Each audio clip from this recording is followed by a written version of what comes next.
So, welcome back. We are going for the next session about also the questions about yourself and everything we can learn about you. Okay. So, as if. So, what do you like to do that gives you a lot of energy? What's something that gives me a lot of energy? Yeah, and you like to do that, and that gives you a lot of energy. I don't know. My mind just went blank after Patrick asked me that question. What do I like to do that gives me a lot of energy? How can I not know? The others all answer that question so easily. But have you always wanted to be a teacher / start a school? When I was in fourth, let's see, I wanted to be an architect, I wanted to be a weather forecaster, I wanted to be a waitress because they got to carry the trays like that. That was first grade, okay? But yeah, when I got to be in middle school, I had a great music teacher and that really inspired me. And I was certainly very excited about teaching. So teaching English, teaching music, I really enjoyed it. When I was young, and from there on, I started using the cameras of the phones, small phones, Nokia's, whatever, and I liked about filming like that and photography. It all started in primary. I was in P7 at that time. That's when I started doing music. It started just like a joke. I was doing it like for fun. I never knew like I would be an artist, like concentrated in music so much. So it all started in P7 when I started going into music. I started to like music when I was still young, very young boy. Like how old? Like from 9 years there, 10 years. I used to see people playing guitar and then I was saying, what is this? So I used to like the guitar so much when I was 9 years, and I tried to make mine from the local materials. I used a gallon of oil, cooking oil, after using oil, and then I found some strings, like 3 or 2 because of materials, and I used to play that guitar when I was very young. When I was little, when I was 6 years old, I wanted to be a ballerina. But I cannot touch my toes. So I decided that was a little impractical. And yeah, the only other thing I wanted to do was teach. When I would babysit, the main thing I would want to do is tutor the students or tutor the kids. And then I volunteered at the Houston Zoo in their education department, and I ended up becoming an intern there and then a non-lead teacher and a lead teacher, and it's really where I discovered that's where my passion was, what I wanted to do with the rest of my life. Once I was a kid, I thought I would be a doctor.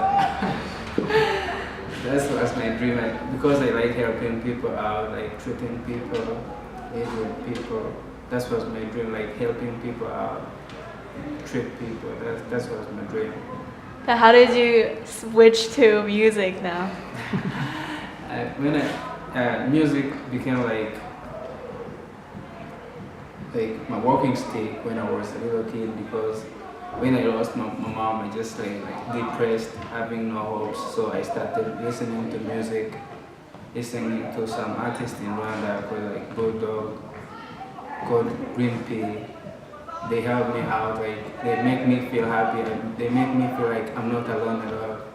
So I started making music like that. I've always been passionate about 2 things, music and writing. Writing, I mean like poems, plays, like little plays that I only write to myself and play in my head. And I've always been passionate about singing and composing music. I think it's like the best way to convey your emotions when you're not like familiar with sharing feelings with people. So music is like definitely the best way. And I think through music I've discovered this boundless world where I can speak about anything that I feel without fear to be judged. that's like the kind of passion that has driven me to believing that I can raise my voice to more than just my parents and my siblings and the people I usually sing to, and to the world in general. Nice. Wow, actually. How can they be so sure and so hopeful about their dreams, while I still don't know what I want to do yet? With that question haunting me, I kept on asking and filming and searching. Even now, as I'm recording my voice and editing my film, I feel like I'm still searching by trying to piece my scattered raw footage into a coherent story. Their story. By the end of it, will I also find my story? What about you? Have you found your story?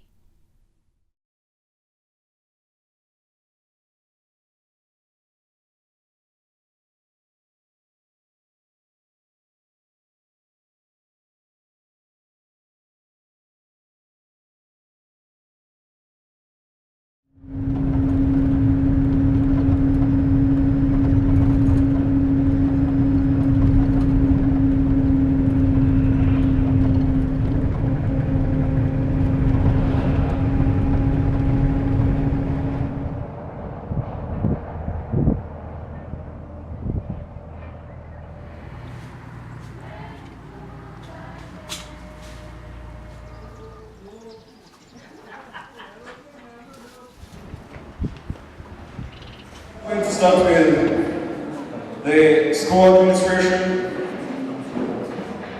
So please, I would like to request everyone that, if possible, we should not ask you to clap for someone. Please just do it. In the culture of Rwanda, clapping, it's a sign of thanking someone. So let's welcome the school administration.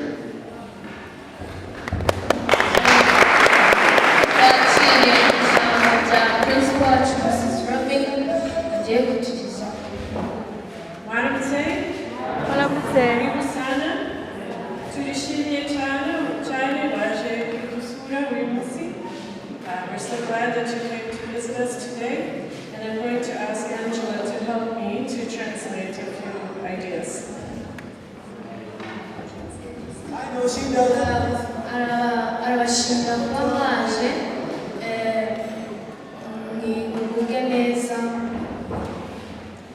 We know that in these days, we often watch television, and on television, if Angela and I are watching, we can say, look at that guy, or oh, what'd you do yesterday when you were eating dinner?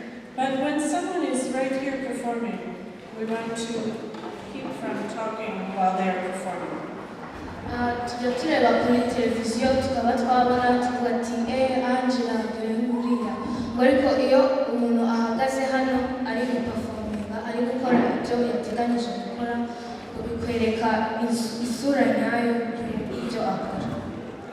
I also want to say that 95% of what you see today is students' own ideas, students' own performance. So they have done a lot of hard work, and they have the ideas for what they're going to perform. mirongo icyenda na gatanu ku ijana by'ibyo bivuze kureba aha ngaha biraba ari ibitekerezo by'abanyeshuri, biraba ari ibikorwa by'abanyeshuri bihitiyemo ubwabo. The summer after my freshman year, I decided to go to Rwanda with my school, Duke University's Duke Engage program. Duke Engage is an 8-week immersive service program that sends students to places all over the world, and was what I wrote about in my White Duke essay. Their slogan is, challenge yourself, change your world. And having grown up in 2 different continents and lived in 3 different countries, I was like, yeah, let's go, world, here I come. Travel and adventure are my addiction, but I knew there's something else to why I wanted to do this. You see, I was, or still am, looking for something. A passion, a dream, something really strong yet intangible that can calm me, comfort me, and center me. I really want to find it. And I was hoping that I could find it in Rwanda.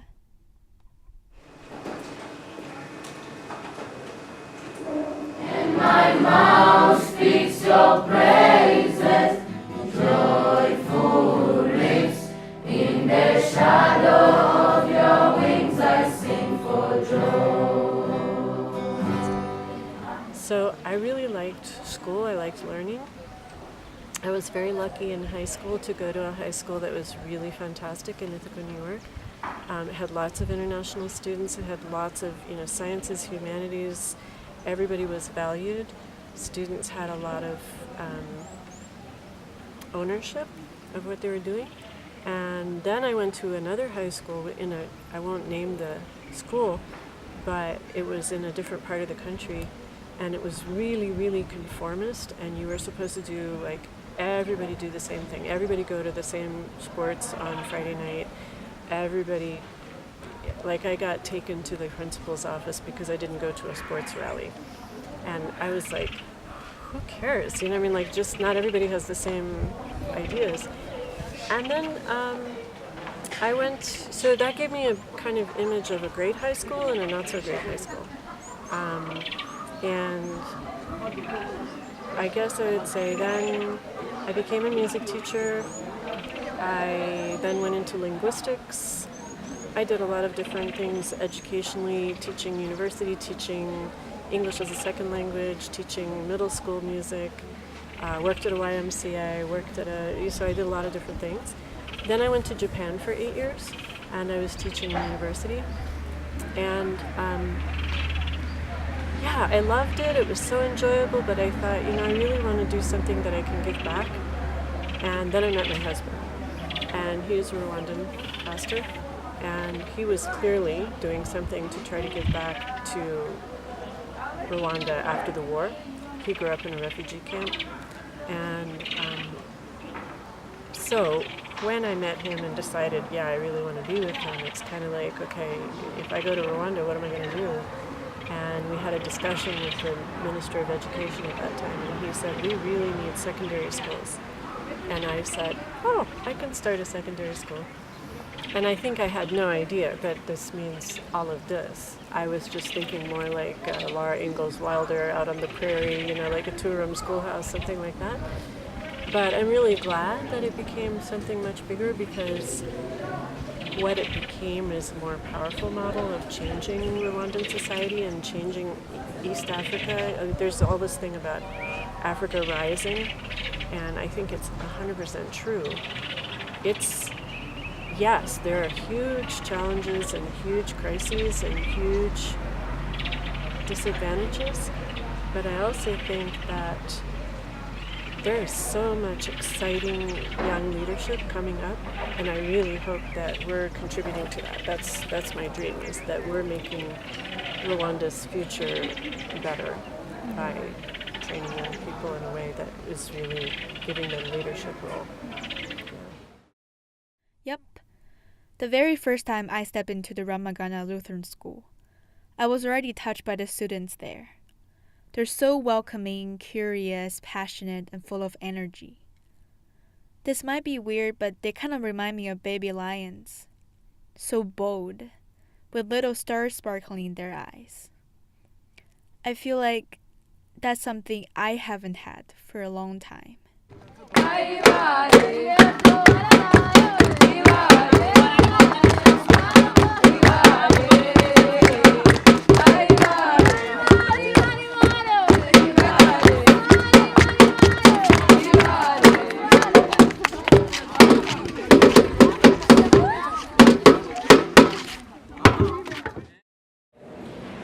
In our school, we don't teach only education, but we teach about our culture. Because some of our students don't know our culture, but we have that lesson to them. So, let's warm our hearts and welcome Rwamagana Group.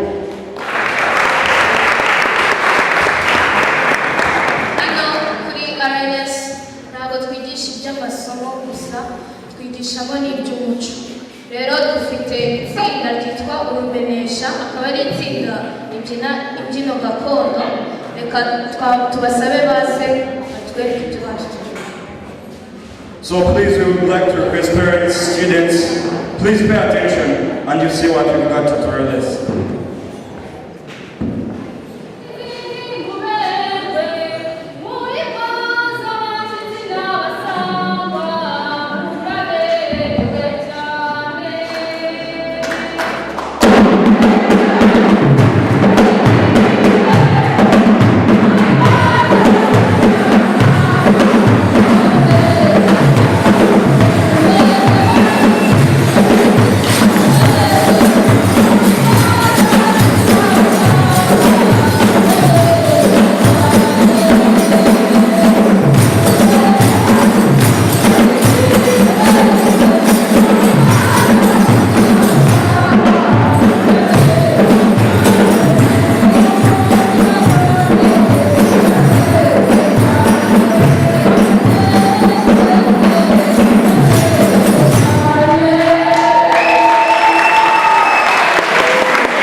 During college, I traveled to Rwanda twice. 2014 in the summer, 2015 in the summer with Humanity for Children. That was a humanitarian trip, so we went around, we work out of Rwanda, Uganda, Tanzania, and Kenya. And so I went on the trip to Rwanda and Tanzania twice. And so the second time, I had fallen in love with Rwamagana Lutheran School the first time I came here. And I was like, oh, I love it here, I want to be here and teach here. Mainly because the students, we did interviews both times I was here and I was present. And so having that one-on-one interaction with the student, and then I observed 2 classes. One of the classes, the teacher is no longer here, but the other one was with teacher Joshua. And it made me feel very inspired that the school platform was somehow different than the other schools I had visited in Rwanda and Tanzania that were more just lecture-based, but having more of an expeditionary learning where it's asking questions and getting students involved and understanding their thought process rather than just letting them give an answer and it being good enough. Whether it's right or wrong, to understand why it's right or wrong was very exciting for me as a teacher.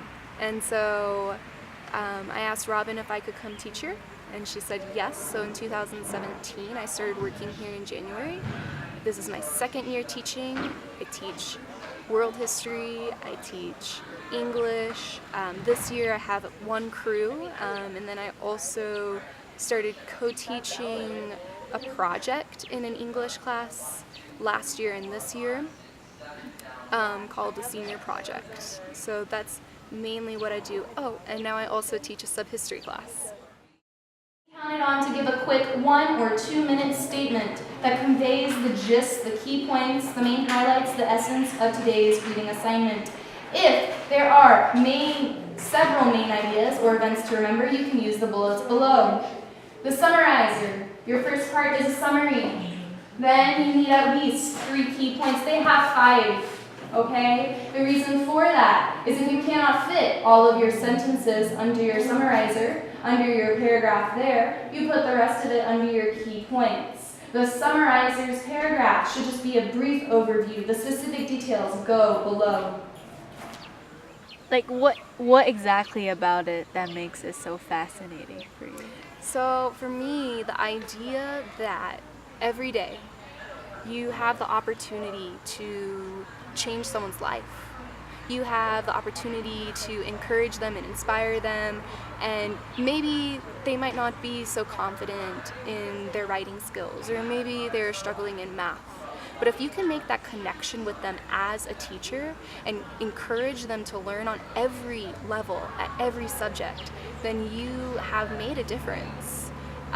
Learning is something that can make or break your opportunities. If you continue to learn, you can grow as a person and then also change your life. So I think that's just very exciting that you have an opportunity to encourage others to find their own opportunities. What do I find fascinating to do in life? Policy making? Photography? Filmmaking? I like talking to people, but can that be a job? I don't know. Why do I enjoy doing it? I can't answer that question.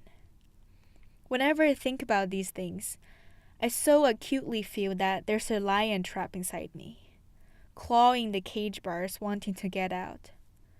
Or I am the lion trapped in an unknown nebula, disoriented and terrified, unable to tear up the fearful thing, unable to roar to the fear itself.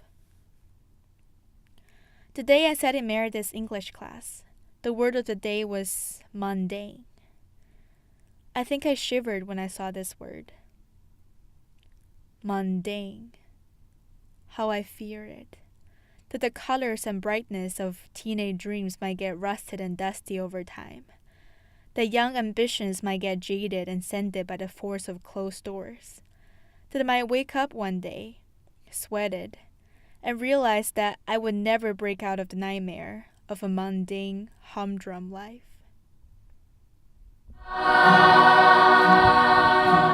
Many are the wonderful has done. There is none to compare with thee. Fill my heart with a loving kindness. Bring on me, bring on the loving God. All of us. How I love to sing thy praises, how to love to praise thy own name. How I love to sing thy praises, how to love to praise thy own name.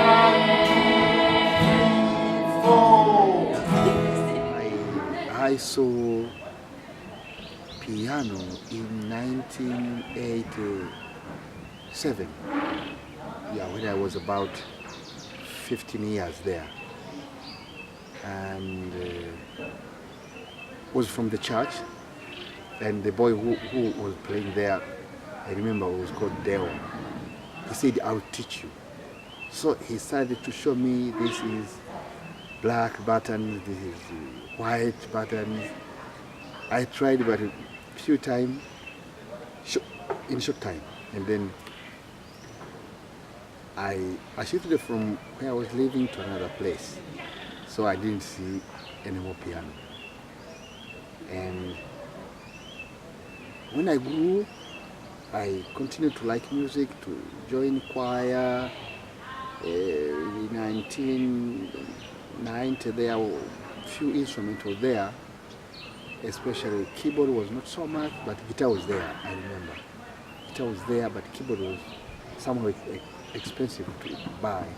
So many churches, they used to play 3 guitars, lead guitar, rhythm, and bass, bass guitar. So we used to play that. Slowly,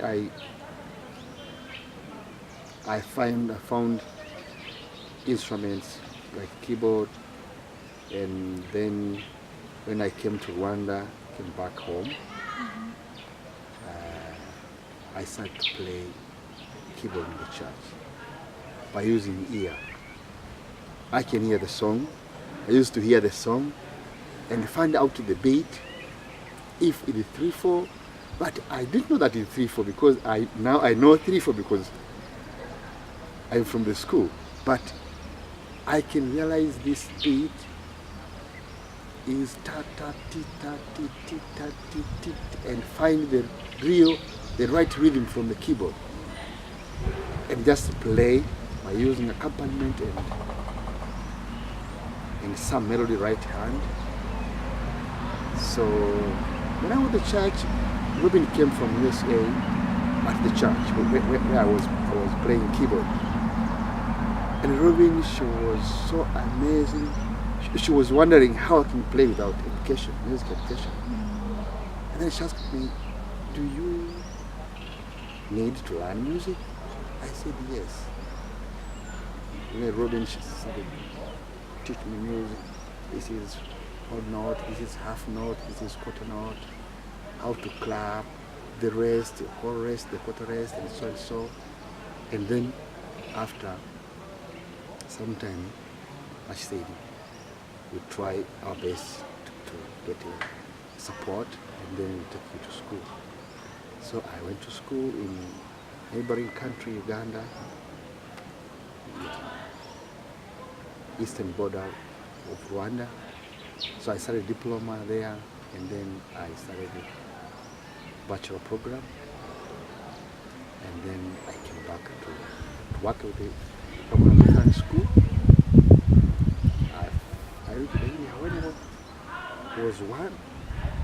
Was no guitar. Was no guitar at school. Was recorder was there. Some recorder, like 20 recorders, and a broken spear. And then the idea of to buy more guitars came, and then we bought 12 guitar hours for the school. So now I'm teaching music theory senior 1, 3, 2, and I'm teaching also practical things like playing glockenspiel, playing keyboard, guitar, some chords to play together with the students to arrange this talent show every year, June or July. And I'm happy to work here. Students, they're happy to see music teacher full time. So my history is like that. Yeah, up to now.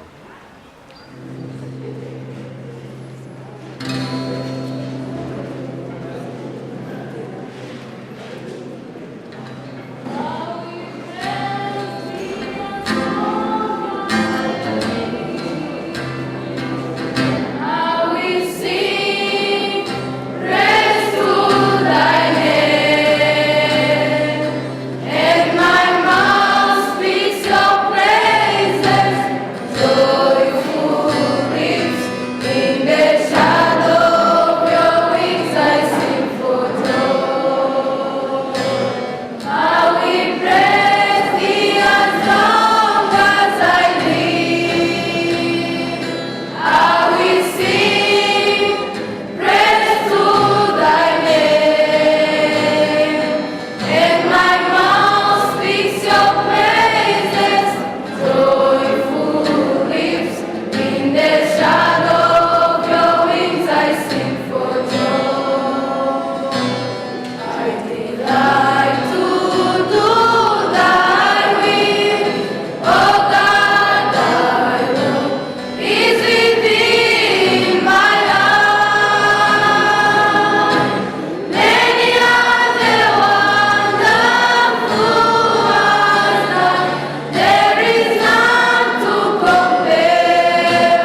During our 2 months in Rwanda, my partner and I stayed in the capital, Kigali, over the weekend, and bussed out to Rwamagana to stay with our host families during the week. And my host sister's name is Rita. I have to say that I was a little nervous upon first meeting her. I found her sitting in a chair in the shade beside the basketball court, watching her classmates play and reading a book. I remember doing the same thing in my middle school. She was polite, but guarded. The moment she started to speak, her pride and sassiness instantly shined through. But I was also surprised to quickly discover how many similar interests we share. She said she likes reading and writing. Me too. She said she writes her own poetry. Me too. She said she hates sports. Oh well, me too. Except do basketball maybe. She also said she likes playing guitar and composing music. I said I like photography and filmmaking. I want to make a documentary, maybe?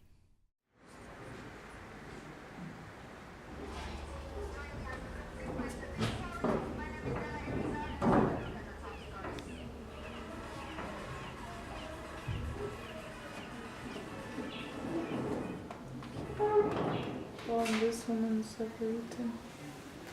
Can I see? Yep, this is the one.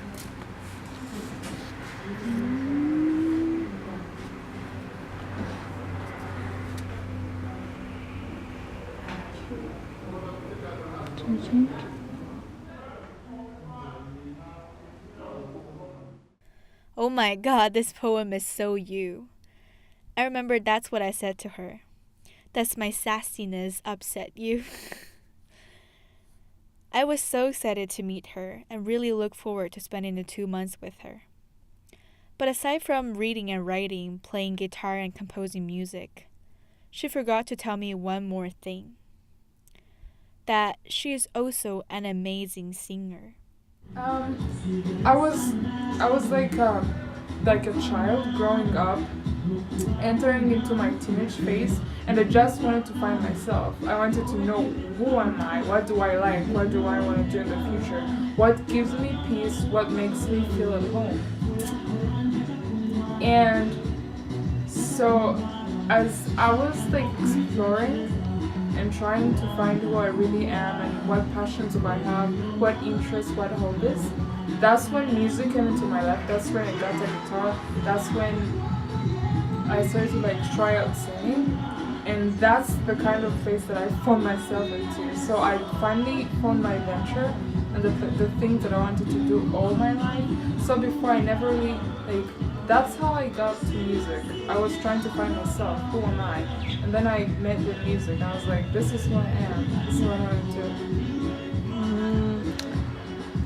And that's your family support your dream? Yeah. So I have a big family. It's 8 siblings. The only siblings who are not married are 3 and me, the 4th. So most of them are looking out for the younger ones and are like, Rita, you have to finish with school first. You have to do something like science, something that will actually bring you a good life. But my mother and father kind of understood my passions and the right for me to choose what I really want to do. And they were like, you know what, Rita, do what you want to do. So they've always supported me in every way they can, especially my mother.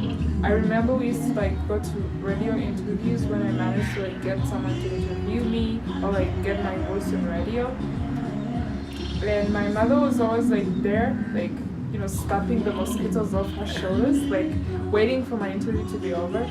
And we'd stay up all night, waiting for my show to end. My mother has always been with me through the toughest time. And my father was also whatever you need, just ask me. If you need new strings for a guitar, ask me. If you need to go to a concert, ask me. So I've never really felt alone in this journey, and I thank God for that. Mama had always wanted me to do business. That was the dream of her teenage years, so that's what I did in high school. But when I got to college, I intentionally tried to steer away from any business stuff, because deep down I always had a feeling that that's not who I am. Then, when I was sitting in my freshman Intro to Film Studies class, watching French New Wave, Italian Neorealism, and the power of moving images, something clicked. After class, I couldn't help but looking up film books in the library and Googling influential films, directors, and important film history and movements. I was extremely excited and terrified at the same time, my sweat soaking the book pages wet. Excited about this newly found passionate urge to learn and find out more about something. Terrified to confront this passion that I now know has always been buried inside me, but at the time was too afraid of the uncertainty of it and my fate if I were to go down this path. That my passion would be this. That it could be this. So the only thing that I've done is like go to my mirror, close my eyes, and start performing to myself, thinking that the image that you're seeing while your eyes are closed, because I usually see myself on a stage performing in the Grammy Awards, and I'm like, so that image you're seeing right there, you have to work to get to it. So like I do a lot of practice, and I've released 2 songs so far, so much positive feedback, and like so many people tell me wow, and that's like something that actually encourages me, because when you like convey an emotion to someone and they're like you don't want to go on, but then the people are like, wow, you got the stamina, you got the abilities and stuff. So that's what like drives me. Like I don't like this by myself, my mother likes it too, my father likes it, my siblings and everyone else. So that also kind of drives me, the positive feedback. Like the only thing I've done is try to put in so much practice and just wait for the right moment. And the right moment is right after high school. If I get into university, and then yeah, the journey starts. That's great. After a week, I called up my parents and told them that I found that I might want to do something in the film and media industry. I remember holding my breath, waiting for their reply. Every second excruciating. It could be disappointment. They might not understand. They might deem it childish and impractical. They might say, "You want to be a starving artist?" On the other side of the phone, I heard Mama's breath. Then she said, "Oh, okay. Wait, I remember that one of my friend's daughter also likes film and stuff. She went to a film school and her work won an award at some festival in Toronto, I think. Maybe you could do the same." Blah, blah, blah. But I felt relieved, and then ashamed and stupid.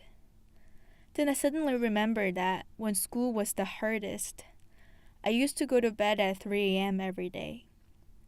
And Mama used to just sit on my bed and keep me company until very late, sometimes all the way until 3. I didn't really understand why she was doing this. I didn't ask her to do it. And we wouldn't talk. The room would be filled with the sound of my pencils writing and calculating on paper.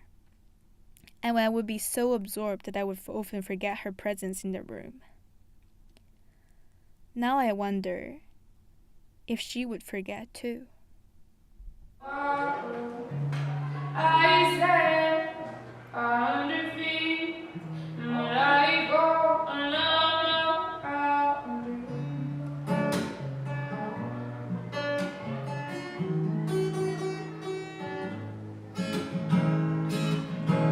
Days I found sunny up, reaching I feel up, pushing me out the car. Finally, I can see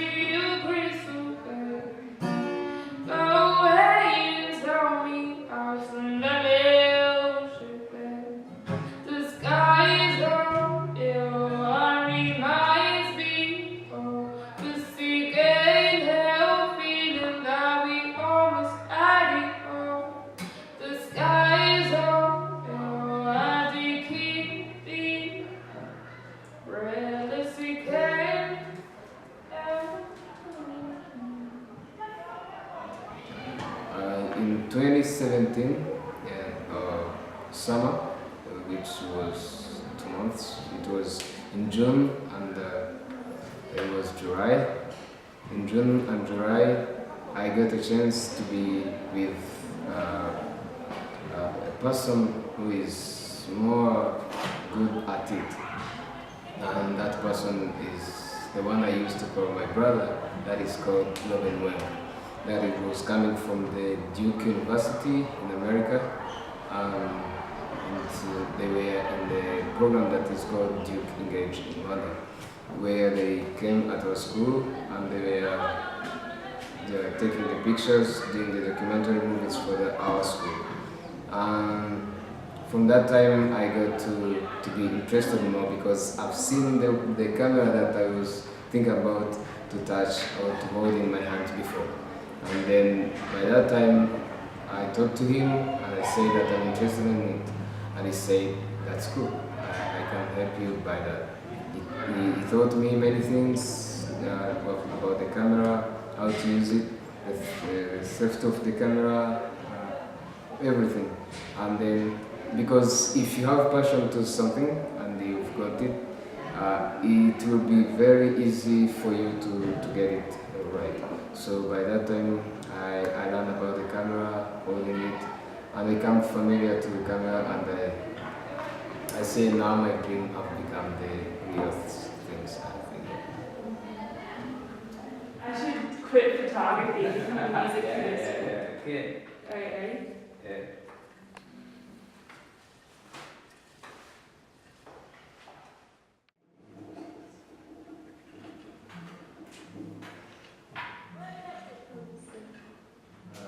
I just want to go first. Okay. Wait, first, Yes. let me know, can you hear? Wait. Oh, why is it How to coming? increase the volume? Wait.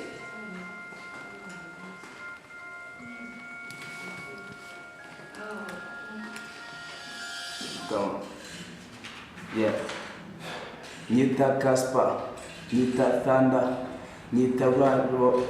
Shit. I messed the thing up. Yeah. Natangiye mbikora ndi mugati no.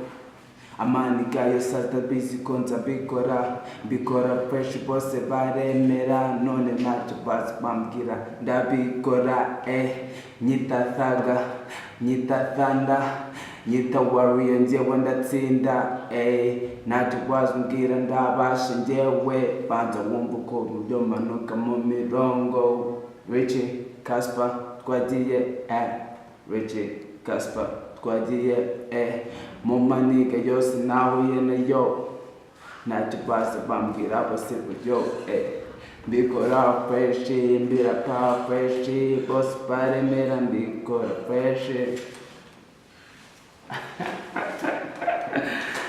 Jesus. So who's your favorite artist? Drake, of course. Yo. Okay. Me too. Yeah.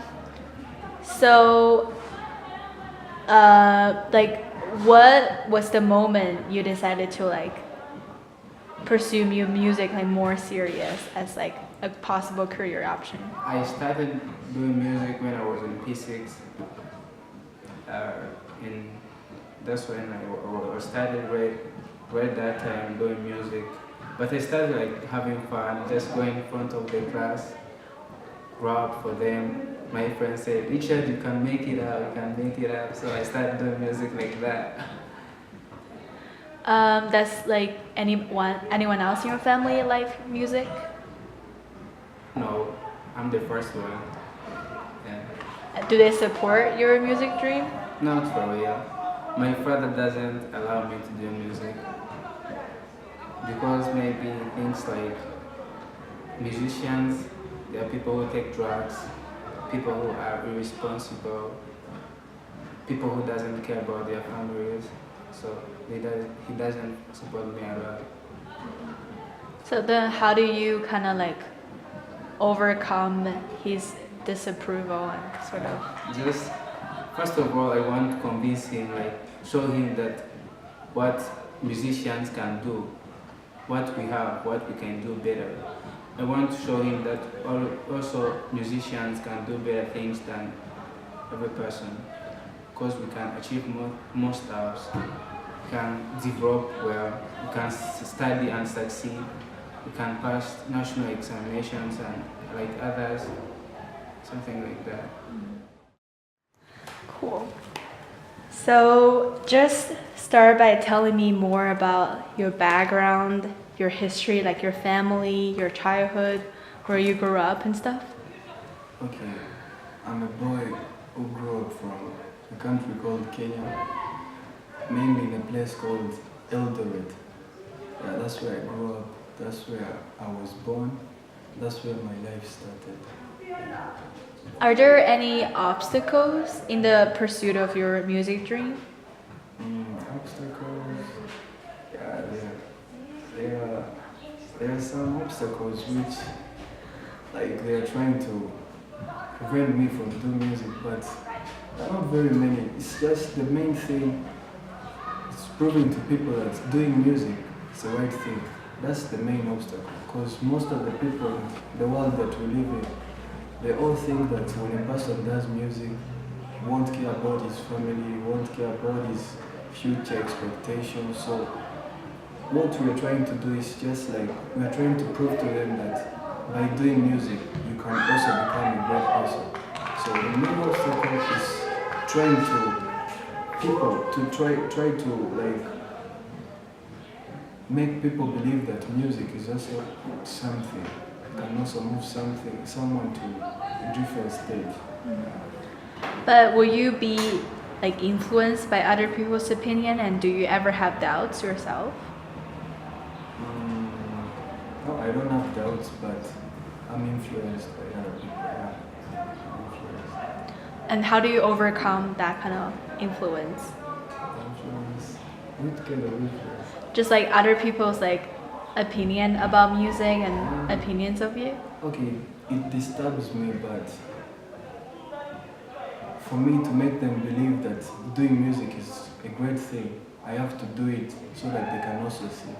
It really hurts me when I hear people saying that musicians are this and this, while we are a different perspective. So it hurts me, but I'm trying my level best to make them believe that we are on the right path. What are some obstacles in the pursuit of your dream, and how did you overcome them? I can't say that I'm gonna tell you the struggles, but before I start, I want you to know that I haven't really overcome all of them. It's just not my fault. You're gonna hear that. So,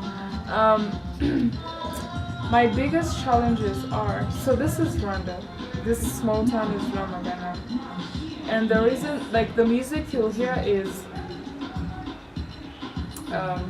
stamina, go to the club, dance, and walk off. So that's the kind of music that you'll hear around here.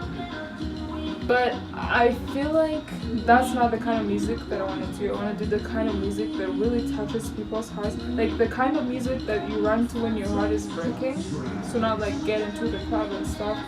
You know, a music that will stick to somebody's mind and remind them that they're not alone in the world and the struggles that they're going through, that somebody else is going through them. So the kind of music that keeps people company throughout their journey. If I'm gonna do that, there's not like a lot of people that understand that in Rwamagana, because the only music that's ever been around is like the club, soft music. And that's one challenge, like the people don't really understand like what's the significance of music. So you're gonna be Adele? Really? Like not so many people will believe in you. Because in Rwamagana I've seen so many families around me, they force their children into like taking medicine. Like music in Rwanda is basically not like the most reliable and strong career that any parent would be like proud to see their children uptake. So it's been a challenge to like, you know, see the people like optimistic about your dreams. So when you tell this feeling when you tell someone, I want to be a musician, like a very famous one, they'll be like, good luck. So they're not like, wow, yeah, I do believe that's gonna happen, yeah. So person, not so many people believe like music is a very reliable and possible, like viable career. And the third challenge is like the music industry in Rwanda is not doing very well. So if you want to be an international artist, like the worst place to do that is like here. Not so many people understand like what's music. Like, it's the music industry of Rwanda is like it doesn't even like observe the talents that are down there like in Rwamagana. So the rich people and the people who have the funds, like the people, like if you're a child of a producer, or like your mother has a music company, that's how you get into music and become successful. But even like a local person from a village like Rwamagana, not so many people even gonna like listen to you. Like you're studying piano. So it's no, like the funds, people understanding your dreams and like supporting you. Not so many people will believe that you're gonna be Adele from Rwamagana. Like from Rwamagana, you're not even gonna get to Kigali. People are gonna tell you that like, geez, Adele, please. And that's who I wanna be. When I tell people, I'm like, you know what, I'm gonna be like Adele someday. And they're like, okay. They don't believe in that. Why? Because yeah, like it's a very low ground to start at. I asked every single person I interviewed what their obstacles are and how they try to overcome them, in the hope to find a solution to overcome mine. I kept on asking and filming and searching, almost desperately. Yes, I know how the creative industry is viewed in many people's eyes. Yes, I know that when I talk to people about what I want to do, though they would encouragingly say, "Wow, that's great," deep down some of them would think, well, good luck with that. And yes, I know that even some of my friends are worried about my dream and think that I'm just being a bold, overly optimistic teenager who still couldn't let go of her childish ambitions. And they would tell me, well, that's great, but how about also trying out consulting? Sometimes I wonder why even dreams have hierarchy. Why some dreams are seen more realistic, more practical, and can get more approving nods at the dinner party. And why some other dreams can only trigger silent gasps. And I wonder why I have to start planning a route of retreat before I even start my journey and my battle. That in itself seems like a defeat to me. But I know, really, it's not about other people. It's about me. It's me who sometimes just want to be bold and reckless enough to strike at this cage until I'm covered with bloods and wounds. But it's also me who at times feel too tired and just want to bend down and obey in order to get food and attention as a reward. 'Cause my fear comes from myself. I worry about the paycheck. I worry about status. And I worry about what other people would think as a result of those things. Eventually, I realized I'm not fighting other people. I'm not fighting the society. I'm fighting myself.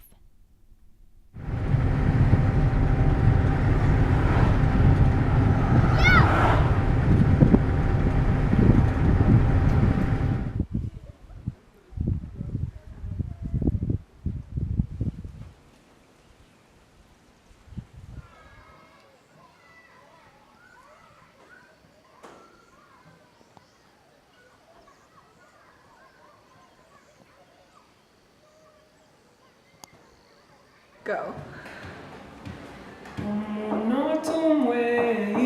Kukubura baby byambabaza byancabaza umunota umwe kukubura baby byambabaza byancabaza umunota umwe njyewe nakubonye shenge Sanutaye ubwenge nkabura agahenge Bugari na benzi jyewe nza kugurira Umurasheni nzaguhoza amarira Kuva tondo kugera mapema Ubura busy sinkunda amahera Kuri njurera uri nka bera Twende nyumbani utakura amahera Umunota umwe kukubura baby byambabaza Byambabaza byancabaza Nice.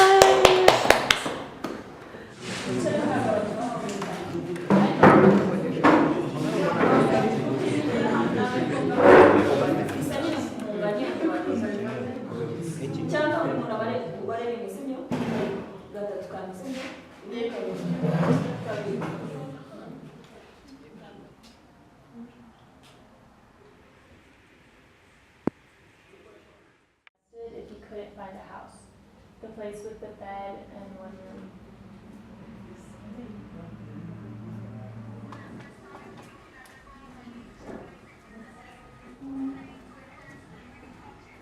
Money. And one of the ways people tried to make money was to turn metals into gold. Really?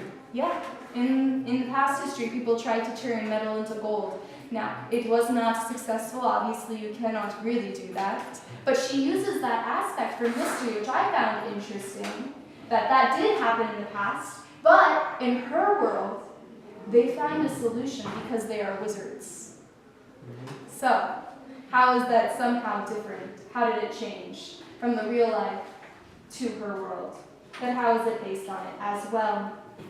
Please, let's discuss that as my group. Obviously, I don't have my group, so please, summarizers, start your conversation at the summary of your book and the key points you want to discuss today. Then continue in your group. Once you are done talking, please let me know. I will walk around to monitor and ask if you have questions. Good luck.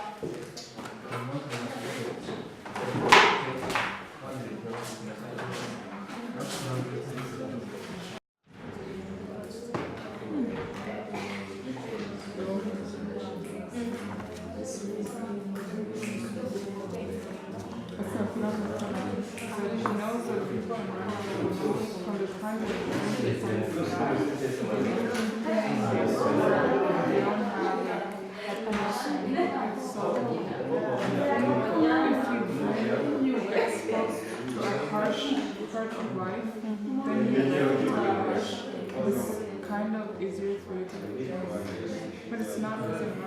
Do you agree? It's easier to kill someone. Would it be easier for you to kill someone? No. Why? For someone. You've lived here. Well, I haven't lived in like 1994 because like in Rwanda in 1990 or something, they were like you would walk and then find someone killed on the streets and nobody cared. Because they didn't like that was like they accepted it. It happened. How is he comparing it to America? No. When I first had the idea of this project, when I was filming, when I was interviewing, even when I'm editing now, there's one question that I constantly ask myself. Who am I to document their hopes and dreams? Me, another Muzungu who just parachuted in their life briefly for 2 months, and then flew back to her elite higher education that made it possible for her to come all the way across half the globe to Rwanda in the first place. Me, who were just fortunate enough to be born into this world with parents who were also lucky to be able to bring me from China to Canada and then able to support me to pursue my hopes and dreams in one of the best institutions in the United States of America. Yeah, we may have the same problem of being discouraged by other people's opinions, the same struggle of focusing on what we want to do and doing it well, the same hope of realizing our seemingly naive dreams and achieving all that we can achieve. These are all universal processes of humanity. But how deeply do I realize how privileged I am? The resources and opportunities I have to achieve my goals. Who am I to make them tell me their most beautiful dreams and aspirations and their deepest fears and insecurities. Yet they accepted me so quickly and so entrusted me with their hopes and dreams. They have no idea how filming them gave me a purpose over the summer, how their words in front of the camera comforted and calmed that lonely lion, how their courage also gave me courage.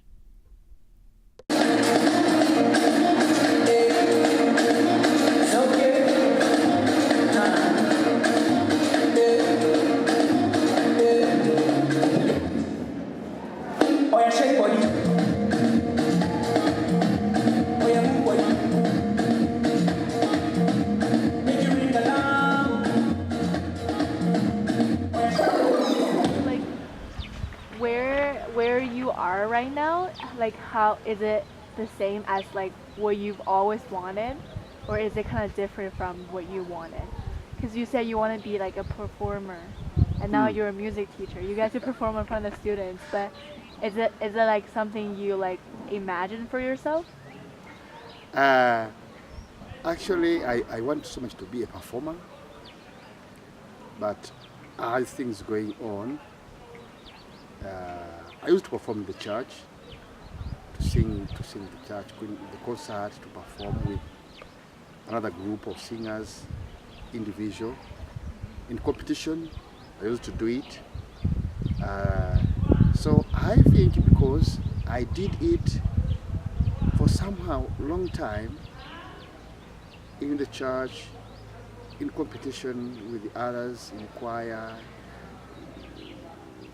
wherever, for many time, from time, some years, even before the school. So after school, I think now is better to leave what I know to the youngest one, because I said my age now is somehow old. I can perform well, or can perform before the audience, but it's better to leave the knowledge to my son, to others, youngest one from Sunday school kids, from senior one, from K6, from P1, teach them how they can play instruments, how they can like music, how they can do something in their lives. Yeah, I am happy to teach people to know how to play music and perform well than I supposed to do in me, because I supposed maybe to dance well before the audience. So I want to do them to do better than. Have you always wanted to be a teacher also? Yeah. But I don't know, like I said before, like I talked to a lot of students around the school, and they like a lot of them are like interested in music and want to like make music and then make music their career like after graduation. Mm-hmm. But a lot of them like are like very hesitant about it, just because how hard it is to like be successful like as like a musician, or like make it, we call it, in like the music industry. Like when I was talking to Richard and Steven, they were like, I asked them what they want to do after graduation, and then they were like, yeah, we want to make music, but it's like really hard, like it's hard to get discovered, it's hard to have an audience, and it's hard, it's like to find the resources and stuff like that. And I was like talking to Rita, like she's my host sister, and I asked her, like in my opinion, she's like an amazing singer, and I asked her, like, have you ever thought about like make music like your career? She said she thought about it, but she doesn't think it's practical, or at least that's like how like what other people tell her, and then how like a career in music is perceived, sort of. So like, I don't know, like what do you think of that? Yeah, it's somehow hard to make music as a career. First of all, people they're looking one side of music, but music has two sides. People that are looking just to hold the microphone and stand up and sing. They thought that is a music career, and people maybe pay money, entry fees, and then after they put money in the pocket and go home. They think that is a music career, but I think they're supposed to know both sides. That if you want to become really musician as a career, you have to study music well, and then you go to the other side of music industry to make money, to make it say whatever you want. And that's why sometimes people it's hard to decide really to become musician, because they're just there looking one side instead of looking both sides.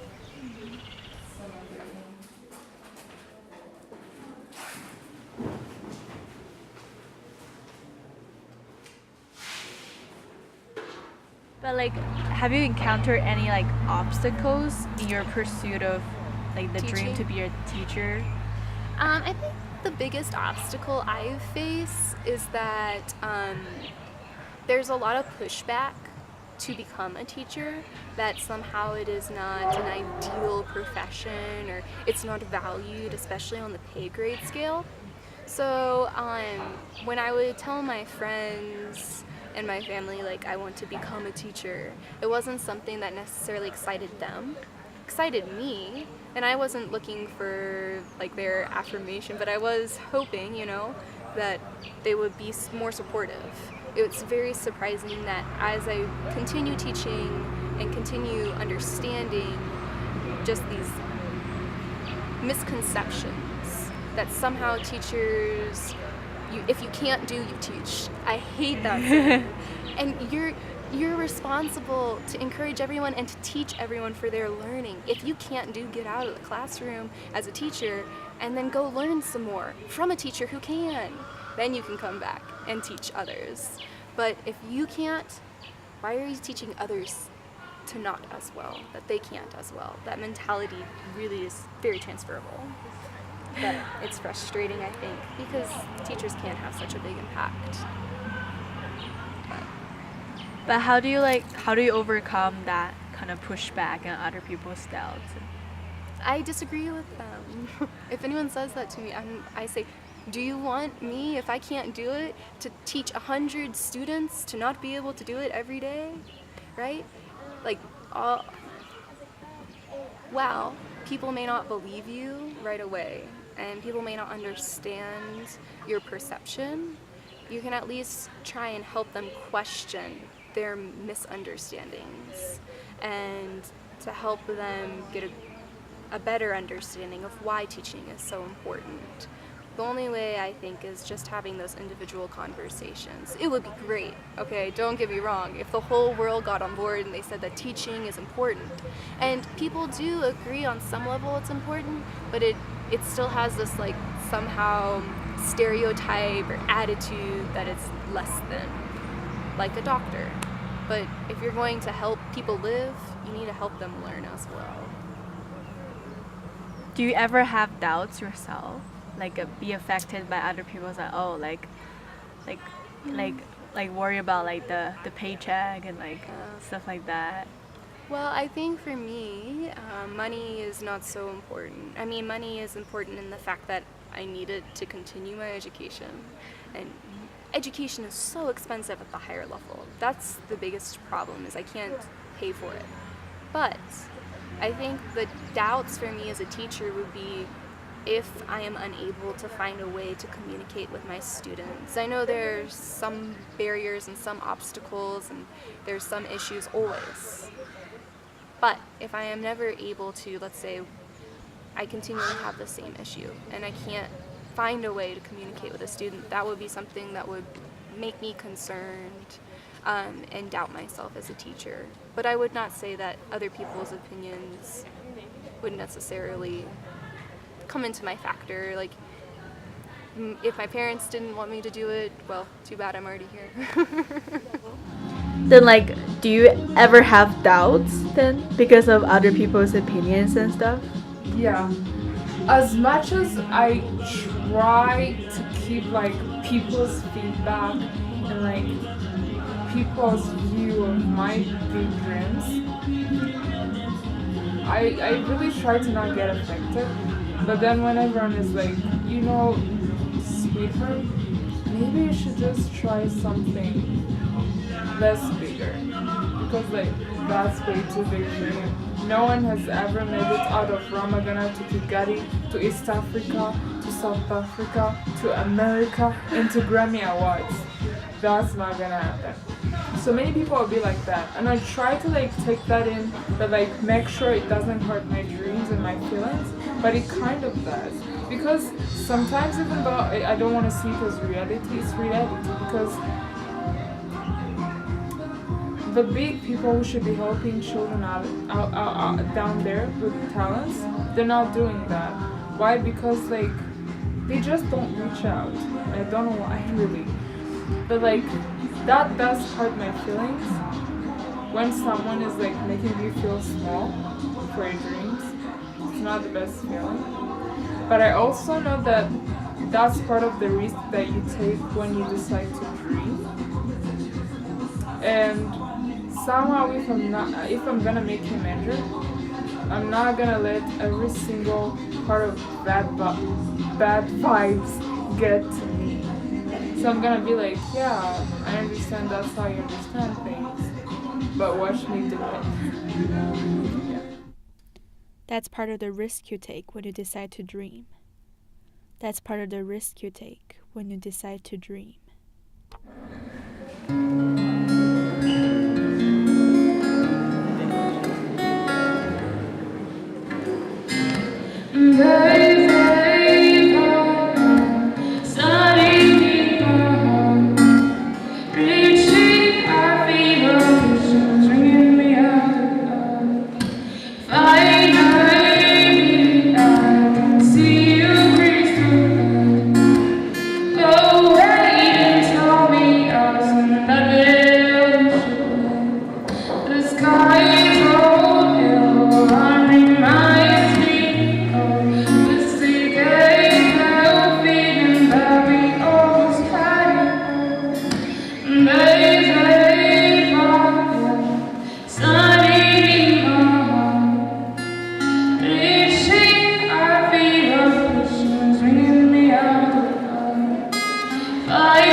I can't see the sun.